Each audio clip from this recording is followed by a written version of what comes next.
দিদি আপনি বলেছেন থিম করার সময় ভেবেচিন্তে করতে, তো থিম করার সময় যদি ভেবেচিন্তে করতে হয়, আপনি আজকে একটা থিম করেছেন বলে দেখেছি, নাম শুনে বুঝতে পারিনি তার কি মানে হয়।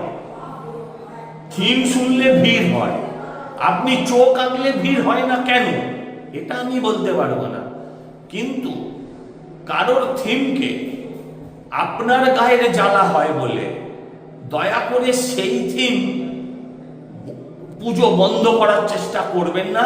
ইতিমধ্যে সন্তোষ মিত্র স্কোয়ারে পুলিশ, আপনার পুলিশ তিনটে চিঠি পাঠিয়ে দিয়েছে আমাদের। আমি আপনার কাছে অনুরোধ করি, লোকে চোরেদের পুজো দেখতে যায় না, সেখানে আমার ব্যর্থতা নেই।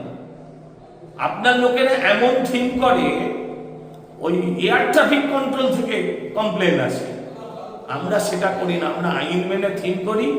আর আপনার 21শে জুলাইতে যদি লোকে পদপিষ্ট না হয়, আমাদের 90 বছরের পুজোতেও পদপিষ্ট হওয়ার কোনো সম্ভাবনা নেই। মায়ের আশীর্বাদ, আপনাদের যদি সহযোগিতা থাকে তাহলে এই ধরনের কোনো সমস্যা হবে না।